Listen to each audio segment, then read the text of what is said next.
ഒരു ഹൈസ്കൂളിൽ പഠിക്കുന്ന പെൺകുട്ടിയാണെങ്കിൽ ബസ്സിൽ പോകുമ്പോഴത്തേക്കിനും ഒരു കാറ്റ് വന്ന് തൻ്റെ കൂട്ടുകാരികളെല്ലാം മരിക്കുന്നു. അതിനുശേഷം ക്ലാസ് ചെല്ലുമ്പോഴത്തേക്കിനും ടീച്ചറാണെങ്കിൽ മെഷീൻ ഗണ്ണ് വെച്ച് എല്ലാവരും വെടിവെക്കാൻ തുടങ്ങുന്നു. പിന്നീട് എന്തായിരിക്കും സംഭവിച്ചിട്ടുണ്ടാകുക? ഇതിൻ്റെയൊക്കെ നിഗൂഢത എന്തായിരിക്കും? അപ്പം നമ്മളിന്ന് കാണാൻ പോകുന്നതെന്ന് വെച്ചാൽ 2015 റിലീസ് ചെയ്ത ടാഗ് എന്ന് പറഞ്ഞ സിനിമയാണ്.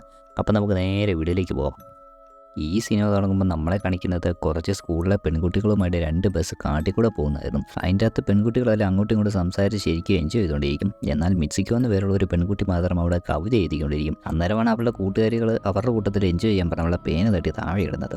മിറ്റ്സിക്കോ ആണെങ്കിൽ ആ പേന എടുക്കാൻ വേണ്ടി പതിയെ കുനിയും. ഈ സമയത്താണ് പെട്ടെന്ന് അങ്ങോട്ട് ഒരു പ്രത്യേക കാറ്റ് വരുന്നതും ഇവരുടെ തൊട്ട് ഫ്രണ്ടിൽ പോയ ബസ്സാണെങ്കിൽ 2 പീസായി പോകുന്നതും. അടുത്ത കാറ്റാണെങ്കിൽ ഇവരുടെ ബസ്സിനെ 2 പീസാക്കും. മിറ്റ്സിക്കോയാണെങ്കിൽ ആ പേന എടുത്ത ശേഷം പതിയെ നോക്കുമ്പോഴത്തേക്കിനുമാണ് ബസ്സിനാണെങ്കിൽ റൂഫില്ലായിരുന്നു. അവളുടെ കൂട്ടുകാരികൾക്കാർക്കും പകുതി ശരീരവും ഇല്ലായിരുന്നു. മിറ്റ്സിക്കോയാണെങ്കിൽ പതിയെ ബസ്സിൽ നിന്ന് ഇറങ്ങിയിട്ട് ഓടി രക്ഷപ്പെടാൻ വേണ്ടി നോക്കും. അന്നേരമാണ് ദൂരെയായിട്ട് 4 പെൺകുട്ടികൾ പോകുന്നത് കാണുന്നതും ഇവൾ ഓടിച്ചെന്ന് അടുത്ത കാറ്റ് വരുന്നതിന് മുന്നേ തന്നെ ഒരു പെൺകുട്ടിയെ രക്ഷിക്കുന്നതും. പക്ഷേ തൊട്ടടുത്ത നിമിഷം ആ പെൺകുട്ടിയാണെങ്കിൽ കുറേ സൈക്കിൾ ചവിട്ടുകാരെ രക്ഷിക്കാൻ പോകുമ്പോഴത്തേക്കിനും മരിക്കും. പിന്നീട് അവളാണെങ്കിൽ അവിടെ നിന്നെല്ലാം രക്ഷപ്പെട്ട് കാട്ടിലേക്ക് ഓടും. അങ്ങനെ അവൾ ഒരു പുഴ ചെന്ന് കഴിയുമ്പോഴത്തേക്കിനും അവിടെ രക്തം പറ്റിയ ഡ്രസ്സെല്ലാം അവിടെ മാറിയിട്ട ശേഷം അവിടെ കിടക്കുന്ന കുറേ ഡെഡ് ബോഡീസിൽ നിന്ന് മറ്റൊരു ഡ്രസ്സ് എടുത്തിട്ട് വീണ്ടും അവൾ നടക്കാൻ വേണ്ടി തുടങ്ങും. അങ്ങനെ ലക്ഷ്യമില്ലാതെ നടന്ന് അവളാണെങ്കിൽ ഒരു സ്കൂളിൻ്റെ മുറ്റത്ത് ചെല്ലും. അവിടെ വെച്ചാണെങ്കിൽ ഇവൾ ഇട്ടേക്കുന്നതുമായിട്ട് മാച്ചാകുന്ന സെയിം യൂണിഫോം ഇട്ട് ഒരുപാട് പെൺകുട്ടികൾ വരും. അവർക്കെല്ലാം ഇവളെ മനസ്സിലാകുന്നുണ്ടായിരുന്നു. പക്ഷേ ഇവൾക്കാണെങ്കിൽ ആരും അറിയത്തില്ലായിരുന്നു. പെട്ടെന്നാണ് ഇവളുടെ പഴയ ഗേൾ ഫ്രണ്ടായിട്ടുള്ള ആക്കി ഇവളുടെ ഫ്രണ്ടിലോട്ട് വരുന്നത്. അവളാണെങ്കിൽ തലേദിവസം കണ്ട പോലെ ഇവളോട് സംസാരിക്കാൻ തുടങ്ങും. എന്നാൽ ഇവളാണെങ്കിൽ അവളെ കണ്ടിട്ട് ശരിക്കും കുറേ വർഷങ്ങളായിട്ടുണ്ടായിരുന്നു. പെട്ടെന്നാണ് അങ്ങോട്ടൊരു കാറ്റ് വരുന്നതും മിറ്റ്സിക്കോ ആണെങ്കിൽ പാനിക്കായിട്ട് നിലത്തോട്ടിരിക്കുന്നതും. പക്ഷേ ആ കാറ്റ് കൊണ്ട് ആർക്കൊന്നും സംഭവിക്കത്തില്ലായിരുന്നു. ഉടനെ തന്നെ അക്കയാണെങ്കിൽ ഇവളെയും വിളിച്ച് എഴുന്നേൽപ്പിച്ചുകൊണ്ട് നേരെ ക്ലാസ്സിലേക്ക് പോകും. മിറ്റ്സിക്കോ ആണെങ്കിൽ ഈ നടക്കുന്ന കാര്യങ്ങളെല്ലാം ഇങ്ങനെ കൺഫ്യൂസ്ഡ് ആയിട്ടിരിക്കും. അവളാണെങ്കിൽ അക്കിയോട് കാര്യങ്ങൾ ചോദിക്കുമ്പോഴത്തേക്കിനും അക്കി പറയും നമ്മളെന്നും ഈ സ്കൂളിൽ തന്നെയല്ലേ പൊക്കോണ്ടിരുന്നൊക്കെ. അത് കഴിഞ്ഞ് ഇവർ 2 ഒറ്റയ്ക്ക് ക്ലാസ് റൂമിൽ ഇരിക്കുമ്പോഴത്തേക്കിനുമാണ് മിറ്റ്സിക്കോ ആണെങ്കിൽ ഇങ്ങനെ ഒരു വിൻഡ് വന്നതും ഇവളുടെ ക്ലാസ്സിലുണ്ടായിരുന്ന കൂട്ടുകാരികളെല്ലാം മരിച്ചു പോയെന്നൊക്കെയുള്ള കാര്യം പറയുന്നത്.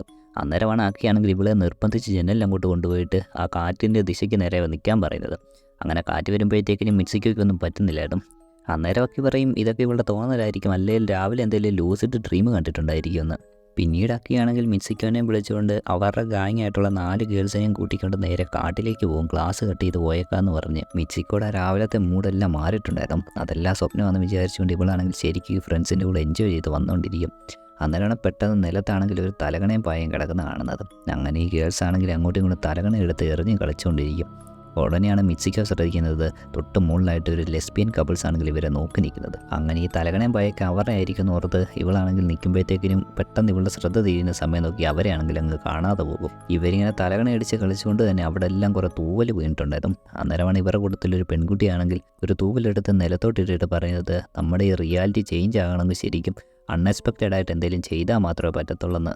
അവൾ ചുമ്മാ ഒരു കോട്സ് പോലെ പറഞ്ഞതാണെങ്കിൽ തന്നെയും മിറ്റ്സിക്കോടുള്ളിലേക്ക് ആ വാക്കുകൾ ശരിക്കും കയറുകയും അവളാണെങ്കിൽ അതിനെപ്പറ്റി ചിന്തിക്കാൻ തുടങ്ങുകയും ചെയ്യും. കുറച്ച് കഴിയുമ്പോഴത്തേക്കിനും ആ പെൺകുട്ടികളെല്ലാം കൂടെ തിരിച്ച് സ്കൂളിലേക്ക് വരും.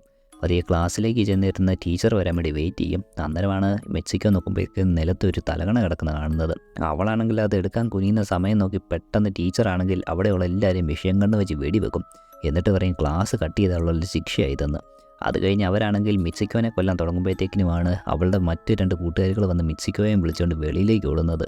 പക്ഷേ ആ ഓട്ടത്തിൻ്റെ ഇടയിലും ടീച്ചറിൻ്റെ വെടി കിട്ടി ആ പെൺകുട്ടികളും മരിക്കും. പിന്നീട് മിറ്റ്സിക്കോ ആണെങ്കിൽ ഒറ്റയ്ക്ക് ഇറങ്ങി ഓടാൻ വേണ്ടി തുടങ്ങും. പതിയെ ആ കൂട്ടത്തിലേക്ക് 5 പെൺകുട്ടികളും കൂടെ വരും. അവരാണെങ്കിൽ മിറ്റ്സിക്കോയോട് പറയും ഇവിടെ ദൂരേക്ക് ഓടുക, എന്നാൽ മാത്രമേ എന്തെങ്കിലും മാറ്റം ഉണ്ടാകത്തുള്ളൂ. ആ സ്കൂളിലെ മറ്റു ടീച്ചറാണെങ്കിൽ അടുത്ത മിസൈൽ ലോഞ്ചറൊക്കെ വെച്ച് ഇവരെ വെടിവെച്ചുകൊണ്ടിരിക്കുമായിരുന്നു. ഇവർ ഒരു വിധത്തിൽ രക്ഷപ്പെട്ട് ഓടിക്കൊണ്ടിരിക്കുമ്പോഴത്തേക്കിനുമാണ് പെട്ടെന്ന് ആ കൊലയാളിയായിട്ടുള്ള കാറ്റ് വരുന്നതും മിറ്റ്സിക്കോയുടെ കൂട്ടത്തിലുണ്ടായിരുന്ന 5 പെൺകുട്ടികളെ കൊല്ലുന്നതും.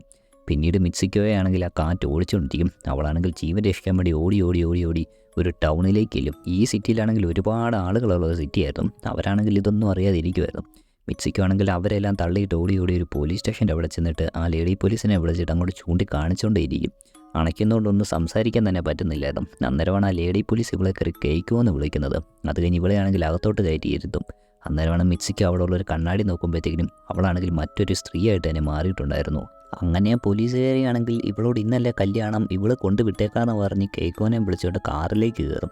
അവളാണെങ്കിൽ എന്താ നടക്കുന്നതെന്നറിയാതെ കൺഫ്യൂഷൻ ആയിരുന്നെങ്കിൽ പോലും അവൾ പറയുന്നില്ല, അനുസരിക്കാൻ തന്നെ തീരുമാനിക്കും. അങ്ങനെ പോയിക്കൊണ്ടിരിക്കുമ്പോഴത്തേക്കിനുമാണ് ഇവൾ നോക്കുമ്പോഴത്തേക്കിനും ഒരു സ്ഥലത്ത് ചെല്ലുമ്പോൾ പെണ്ണുങ്ങളെല്ലാം കൂടി കാറിന് ചുറ്റും കൂടുന്നത്. ഇവൾക്ക് ഡൗട്ട് അടിക്കും ശരിക്കും കേക്കോ എന്ന് പറയുന്ന പെണ്ണൊരു സെലിബ്രിറ്റി ആയിരിക്കുമോ എന്നൊക്കെ. പിന്നീട് പള്ളിയിൽ ചെന്ന് കഴിഞ്ഞാണെങ്കിൽ ഒരുപാട് പെണ്ണുങ്ങളാണെങ്കിൽ ഇവിടെ പുറകെ വരാൻ വേണ്ടി തുടങ്ങും. അത് കഴിഞ്ഞ് പോലീസുകാരത്തെ വിളിച്ചുകൊണ്ട് നേരെ ഡ്രസ്സിംഗ് റൂമിലേക്ക് ചെല്ലുമ്പോഴാണ് ഇവൾ അത്ഭുതപ്പെടുന്നത്. അതിൻ്റെ അകത്ത് ഇത് ആക്കി നിൽക്കുന്നു. കേക്കോ ആണെങ്കിൽ ഉടനെ ആക്കിയോട് ഇവരെന്തൊക്കെയാണ് നടക്കുന്നത് ചോദിക്കും. അന്നേരമാണ് അവൾ രഹസ്യമായിട്ട് പറയുന്നത് തൽക്കാലം 2 മിനിറ്റേക്കൊന്നും മിണ്ടാതിരിക്കണമെന്ന്. അത് കഴിഞ്ഞ് ആക്കിയാണെങ്കിൽ അവിടെ കൂട്ടമായിടുന്ന പെണ്ണുങ്ങളെല്ലാം തിരിച്ച് പറഞ്ഞു വിടും. അത് കഴിഞ്ഞ് കേക്കോ ആണെങ്കിൽ ആക്കിയോട് എന്ന കാര്യം ചോദിക്കുമ്പോഴത്തേക്കിനും അവൾ പറയും തൽക്കാലം ഇവൾ പറയുന്ന പോലെ കേൾക്കണമെന്ന് പറഞ്ഞ് ഇവളുടെ മിക്സിക്കോ എന്നുള്ള പേര് വിളിക്കും. അങ്ങനെ വിശ്വാസം വന്ന മിക്സിക്കോ ആണെങ്കിൽ എന്തൊക്കെയാണ് നടക്കുന്നതെന്ന് പോലും അറിയാതെ ആക്കി പറയുന്ന പോലെ ആ വെഡ്ഡിങ് ഡ്രസ്സെല്ലാം എടുത്തിടും. ഇവൾ ഒരുങ്ങി കഴിയുമ്പോഴത്തേക്കിനും അത് കാണാൻ വേണ്ടി വെളി വെയിറ്റ് ചെയ്ത പെണ്ണുങ്ങളെല്ലാം കൂടെ വരും. പെട്ടെന്നാണ് ആക്കിയാണെങ്കിൽ ഓരോ പെണ്ണുങ്ങളായിട്ട് ആക്രമിച്ച് അവരെല്ലാം കൊല്ലുന്നത്. അത് കഴിഞ്ഞ് അവളാണെങ്കിൽ കേക്കോനെ ഫൈറ്റ് ചെയ്യാൻ പഠിപ്പിക്കുകയും അതുപോലെ തന്നെ പൊട്ടിയൊരു പീസ് ബോട്ടിൽ അവളെ കൊടുത്തിട്ട് പറയും ആരെങ്കിലും നിന്നെ ശല്യം ചെയ്യാൻ വന്ന് അവരെ ഒന്നും നോക്കണ്ട കൊന്നേക്കാൻ. അങ്ങനെ കേക്ക് ആണെങ്കിൽ പതിയെ പള്ളിക്കകത്തേക്ക് പൂവിന് പകരം ആ പൊട്ടിയ ഗ്ലാസ് പീസുമായിട്ട് ഇറങ്ങി ചെല്ലും. അവിടെ നിൽക്കുന്ന ഗസ്റ്റ് എല്ലാം ഗേൾസ് ആയിരുന്നു. അവരാണെങ്കിൽ ഇവൾ വരുമ്പോഴത്തേക്കും സന്തോഷത്തോടു കൂടി കൈയൊക്കെ അടിക്കും. എന്നാൽ ഇവളാണെങ്കിൽ കറക്റ്റ് ആ വരൻ്റെ അടുത്ത് എത്താൻ നേരത്ത് അവരുടെ ഭാവമൊക്കെ മാറിയിട്ട് ഇവളെ ആക്രമിച്ച് പിടിക്കാൻ വേണ്ടി തുടങ്ങും. അവിടെ വരന് പകരം ഉണ്ടായിരുന്ന ശവപ്പെട്ടിയായിരുന്നു. പെട്ടെന്നാണ് ശവപ്പെട്ടിക്ക് അകത്തുനിന്ന് പന്നിയുടെ തലയും മനുഷ്യൻ്റെ ശരീരമുള്ള ഒരാൾ ഇറങ്ങി വരുന്നത്. ഇവൾ പേടിച്ച് നിൽക്കുമ്പോഴത്തേക്കിനും പുറകിൽ ഇവളെ പിടിച്ചുകൊണ്ടിരിക്കുന്ന ആളുകളെല്ലാം കൂടി ഇവളെ ബലമായിട്ട് അവനെ കൊണ്ട് ഉമ്മ വെപ്പിക്കാൻ വേണ്ടി ശ്രമിച്ചുകൊണ്ടിരിക്കും. പക്ഷേ ഇവളാണെങ്കിൽ ഇവളെ കയ്യിലുള്ള ബോട്ടിൽ ഉപയോഗിച്ച് അവനെ കുത്തിയ ശേഷം ദേഷ്യത്തിൽ അവിടെയുള്ള പെണ്ണുങ്ങളെല്ലാം ഇഴിച്ചതിന് ശേഷം അവളെ രക്ഷപ്പെടാൻ വേണ്ടി തുടങ്ങും. അന്നേരമാണ് കറക്റ്റ് സമയത്ത് ഇവളെ സഹായിക്കാനായിട്ട് ആക്കിയും കൂടെ വരുന്നത്. അവർ പതിയെ പള്ളിയിൽ നിന്ന് പോകാൻ തുടങ്ങുമ്പോഴത്തേക്കും പഴയ കഥയിലുണ്ടായിരുന്ന 2 ടീച്ചർമാർ ഇവരെ ആക്രമിക്കാൻ വേണ്ടി വരും. പക്ഷേ ഇവരാണെങ്കിൽ അവരെയും ഫൈറ്റ് ചെയ്ത് ഇടിച്ചിട്ട ശേഷം വീണ്ടും ഓടാൻ വേണ്ടി തുടങ്ങും. ആക്കിയാണെങ്കിൽ ആ പുറകെ വരുന്ന ടീച്ചർമാരെ തടയുന്ന സമയത്ത് ഇവളോടുകൂടി രക്ഷപ്പെടാൻ വേണ്ടി പറയും. അങ്ങനെ കേൾക്കുവാണെങ്കിൽ അവിടെ ഓടി രക്ഷപ്പെട്ടുകൊണ്ടിരിക്കുമ്പോഴത്തേക്കിനുമാണ് ട്രാക്ക് സൂട്ട് ഇട്ടുകൊണ്ടിരിക്കുന്ന ഒരു പെൺകുട്ടിയാണെങ്കിൽ ഇവളെ തടഞ്ഞു നിർത്തിയ ശേഷം മാരത്തോണിലേക്ക് ഓടാൻ വേണ്ടി വിളിക്കുന്നത്. ആ പെൺകുട്ടിയാണെങ്കിൽ ഇവളെ കൈക്കോയ്ക്ക് പകരം ഇസുമി നേരത്തെ വിളിച്ചത്. അങ്ങനെ ഓടിക്കൊണ്ടിരിക്കുന്ന ഇവളാണെങ്കിൽ തൊട്ടടുത്തുള്ള ഒരു കണ്ണാടി നോക്കുമ്പോഴത്തേക്കിനും ട്രാക്ക് സൂട്ടിൽ നിൽക്കുന്ന മറ്റൊരു സ്ത്രീയായിട്ട് ഇവൾ മാറിയിട്ടുണ്ടായിരുന്നു. പെട്ടെന്ന് തന്നെ ഇവളുടെ ഫ്രണ്ട്സ് ആണെങ്കിൽ ഇവളെയും വിളിച്ചുകൊണ്ട് റണ്ണിങ് ട്രാക്കിലേക്ക് കയറും. അവിടെയാണെങ്കിൽ ചുറ്റും ഒരുപാട് ആൾക്കാർ ഇവളെ സപ്പോർട്ട് ചെയ്യാൻ വേണ്ടി ഉണ്ടായിരുന്നു. അങ്ങനെ ഇവരാണെങ്കിൽ ഓടിക്കൊണ്ടിരിക്കുമ്പോഴത്തേക്കിനുമാണ് ഇവളുടെ ഫ്രണ്ട്സ് പറയുന്നത് ഇവൾ ചെറുപ്പം തൊട്ടേ നല്ലൊരു ഓട്ടക്കാരിയായിരുന്നെന്ന്. ഇവൾക്കാണെങ്കിൽ അവരാരാന്നോ അവരെന്തൊക്കെയാ പറയുന്നതെന്നൊന്നും മനസ്സിലാകുന്നില്ലായിരുന്നു. എന്നാൽ പോലും ഇവൾ ഓടിക്കൊണ്ടേയിരിക്കും. പെട്ടെന്നാണ് തൊട്ട് പുറകെ ആ പന്നിയുടെ തലയുള്ള മനുഷ്യനും ആ ടീച്ചർമാരും ഇവരെ പിടിക്കാൻ വേണ്ടി ഓടി വരുന്നത്. അന്നേരമാണ് ഇവളുടെ കൂട്ടുകാരികൾ പറയുന്നത് ഇവളെ കൊണ്ട് മാത്രമേ ഇതിൽ നിന്നെല്ലാം രക്ഷപ്പെടാൻ പറ്റത്തുള്ളൂ, അതുകൊണ്ട് മാക്സിമം സ്പീഡിൽ ഓടിക്കോളാൻ. അങ്ങനെ ഇവളാണെങ്കിൽ മാക്സിമം സ്പീഡിൽ ഓടി അവിടെ നിന്നെല്ലാം രക്ഷപ്പെട്ട ഒരു ഗുഹയുടെ മുന്നിലെത്തും. പെട്ടെന്നാണ് ഒരു സ്കൂൾ കുട്ടിയാണെങ്കിൽ ഇവളെ വന്ന് വിളിച്ചുകൊണ്ട് അകത്തോട്ട് പോകുന്നത്. അവിടെ നോക്കുമ്പോഴേ അതിൻ്റെ അകത്താണെങ്കിൽ ഒരുപാട് സ്കൂൾ കുട്ടികളാണെങ്കിൽ മുഖം മറച്ച് ഒരു പ്രേതത്തെ പോലെ നിൽക്കുന്നുണ്ടായിരുന്നു. പെട്ടെന്നാണ് ആ സ്കൂൾ കുട്ടിയാണെങ്കിൽ ഇവളെ കൊല്ലാൻ നോക്കിയ ശേഷം പറയുന്നത് ഇവൾ മരിച്ചില്ലെങ്കിൽ ഇവരെല്ലാം മരിക്കേണ്ടി വരുമെന്ന് പറഞ്ഞ് കൊല്ലാൻ തുടങ്ങുമ്പോഴത്തേക്കിനും പെട്ടെന്ന് ആക്കി അങ്ങോട്ട് വന്നിട്ട് അവളെ കൊന്നിട്ട് ഇസുമിനെ രക്ഷിക്കും. അത് കഴിയുമ്പോഴത്തേനും ആക്കി ഇസുമിയോട് പറയും ഞാൻ മിക്സിക്കോ എന്ന് ഒരുപാട് തവണ റിപ്പീറ്റ് ചെയ്യാൻ. അങ്ങനെ ഇസുമി ആണെങ്കിൽ ഞാൻ മിക്സിക്കോ എന്ന് ഒരുപാട് തവണ പറഞ്ഞു കഴിയുമ്പോഴത്തേക്കിനും അവൾക്ക് യഥാർത്ഥ മിക്സിക്കോയുടെ രൂപം തിരിച്ചു കിട്ടും. അന്നേരമാണ് ആക്കി പറയുന്നത് അവസാനമായിട്ട് ഈ ലോകത്തും രക്ഷപ്പെടാൻ ഒറ്റ വഴിയേ ഉള്ളൂ, ഇവളുടെ കയ്യിൽ നിന്ന് വരുന്ന ഈ 2 നൂലിൽ പിടിച്ച് വലിക്കും. അതാകുമ്പോഴത്തേക്കിനും ആക്കി 2 പീസായ ശേഷം മിക്സിക്കോയ്ക്കാണെങ്കിൽ യഥാർത്ഥ ലോകത്തിലേക്ക് തിരിച്ചു പോകാൻ പറ്റുമെന്ന്. മിക്സിക്കോയ്ക്കാണെങ്കിൽ താൻ ഏറ്റവും കൂടുതൽ സ്നേഹിച്ച് തൻ്റെ കൂട്ടുകാരിയെ കൊല്ലാൻ ഒരു മനസ്സുമില്ലായിരുന്നു. പക്ഷെ മറ്റു വഴിയില്ലാതെ അവളാണെങ്കിൽ അവളുടെ കയ്യിൽ നിന്ന് വരുന്ന നൂലിൽ പിടിച്ച് വലിക്കും.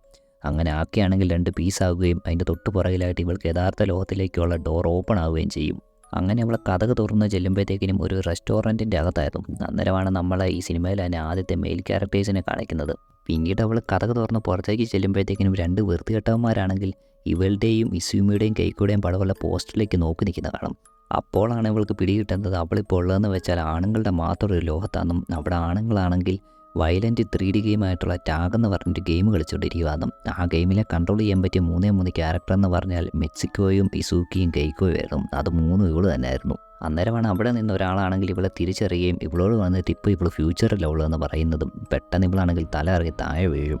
പിന്നീട് ഇവൾ ഉറക്കം എഴുന്നേൽക്കുമ്പോഴത്തേക്കിനും മറ്റൊരു ഗുഹയുടെ ഫ്രണ്ടിലായിരുന്നു. അവൾ പതിയകത്തോട് ചെല്ലുമ്പോഴത്തേക്കിനുമാണ് അവൾ ഇത്ര നേരം കണ്ട ക്യാരക്ടേഴ്സിനെ എല്ലാം അവിടെ ഡെമ്മി പോലെ വെച്ചേക്കുന്നത് കാണുന്നത്.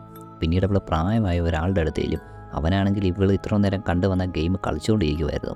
അന്നേരമാണ് ആ വൃദ്ധൻ എഴുന്നേറ്റ് ഇവളോട് പറയുന്നത് ഇവളിപ്പോൾ 150 വർഷം മുന്നിലാണ് ഉള്ളതെന്ന്. പണ്ട് ഇവൾ ഹൈസ്കൂളിൽ പഠിച്ചുകൊണ്ടിരുന്ന കാലത്ത് ഇവനാകെ താല്പര്യം തോന്നിയൊരു പെൺകുട്ടി ഇവളാണെന്നും അതുകൊണ്ട് തന്നെ ഇവളുടെ മരണശേഷം ഇവളുടെ കൂട്ടുകാരികളുടെ DNA എടുത്ത ക്ലോണുകളെ ഉണ്ടാക്കി ഇവനാണെങ്കിൽ ആണുങ്ങളുടെ എൻ്റർടൈൻമെൻറ്റിന് വേണ്ടി കണ്ടുപിടിച്ച 3D ഗെയിമിൽ ഉപയോഗിച്ചുകൊണ്ടിരിക്കുവാന്നും.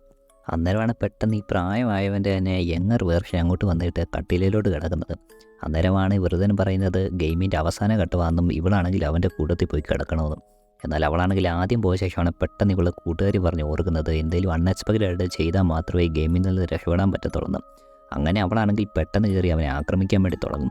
അതിനുശേഷം അവളാണെങ്കിൽ അവിടെയുള്ള തലകണമെല്ലാം വലിച്ചു കീറിയിട്ട് നേരെ ഒരു വാളെടുത്ത് സ്വയം കുത്തും. ആ സംഭവമാണെങ്കിൽ ഇവൻ്റെ ഗെയിമിലേ ഇല്ലാത്തതായിരുന്നു. കാരണം ഗെയിമിൻ്റെ മെയിൻ ആൾ തന്നെ മരിക്കുന്നത്. പിന്നീട് നമ്മളെ കാണിക്കുന്നത് ഇവളാണെങ്കിൽ ഒരു വെള്ള സ്ഥലത്ത് ഒറ്റയ്ക്ക് ഇങ്ങനെ നിൽക്കുന്നതായിരുന്നു. കാരണം ഇവളാണെങ്കിലും ഗെയിമിൽ നിന്ന് രക്ഷപ്പെട്ടിട്ടുണ്ടായിരുന്നു. ഈ സിനിമ ശരിക്കും പറഞ്ഞു വെക്കുന്നതെന്ന് വെച്ചാൽ ജപ്പാനിലെ സ്ത്രീകൾ അനുഭവിക്കുന്ന കഷ്ടപ്പാടിനെ പറ്റിയായിരുന്നു. ഇതിൽ വരുന്ന 3 നായികമാരും കാണിക്കുന്നത് സൊസൈറ്റിയുടെ തന്നെ പല സ്ഥലങ്ങളിൽ സ്ത്രീകൾ അനുഭവിച്ചുകൊണ്ടിരിക്കുന്ന വ്യത്യസ്തമായ കാര്യങ്ങളും, പക്ഷേ അത് തമ്മിലൊരു കണക്ഷൻ ഉണ്ടെന്നുമായിരുന്നു. മിത്സുക്കിയുടെ കഥയിലേക്ക് വരുവാണെങ്കിൽ അവളാണെങ്കിൽ ഒരു ഹൈസ്കൂൾ സ്റ്റുഡൻ്റാണ്. അതുപോലെ തന്നെ കൂട്ടുകാരിയുമായിട്ട് ഇഷ്ടത്തിലുമായിരുന്നു.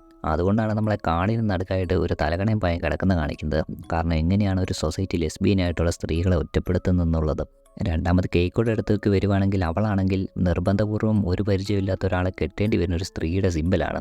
അവളാണെങ്കിൽ തൻ്റെ ഭാവി ഭർത്താവിനെ കാണുന്നത് തന്നെ അറപ്പുളവാക്കുന്ന ഒരു പന്നിയുടെ രൂപത്തിലായിരുന്നു. പിന്നീട് ഇസൂമിലേക്ക് വരുവാണെങ്കിൽ അവൾ ശരിക്കും ടാലൻറ്റും ഡിറ്റർമിനേഷനും ഒക്കെ ഉള്ള ഒരു ഗേളായിരുന്നിട്ട് കൂടി അവളുടെ സക്സസ്സിലേക്ക് ഓടി അടുക്കുമ്പോഴത്തേക്കിനും മറ്റൊരു പുരുഷൻ്റെ പ്രസൻസ് കാരണം അവൾക്ക് ആ സക്സസ്സിൽ എത്താൻ സാധിക്കാതെ പോകുന്നതിൻ്റെ ഒരു സിമ്പലായിരുന്നു. അതുപോലെ തന്നെ ഏറ്റവും അവസാനം കാണിക്കുന്ന വൃദ്ധനാണെങ്കിൽ ഒരു സൊസൈറ്റിയുടെ സിമ്പലായിരുന്നു. ഡോമിനൻ്റ് ആയിട്ടുള്ള പുരുഷനാണെങ്കിൽ സ്ത്രീകളെയും അവരുടെ പ്രശ്നങ്ങളെയും ചൂഷണം ചെയ്ത് പൈസ ഉണ്ടാക്കുന്നതിനെ പറ്റി. മിസ്റ്റിക്കും ആണെങ്കിൽ ഏറ്റവും അവസാനം ഈ പ്രശ്നങ്ങളിൽ നിന്നെല്ലാം രക്ഷപ്പെടുന്നതെന്ന് വെച്ച് കഴിഞ്ഞാൽ അവളുടെ മരണം കൊണ്ടായിരുന്നു. അങ്ങനെ ഈ സിനിമ അവിടെ അവസാനിക്കും.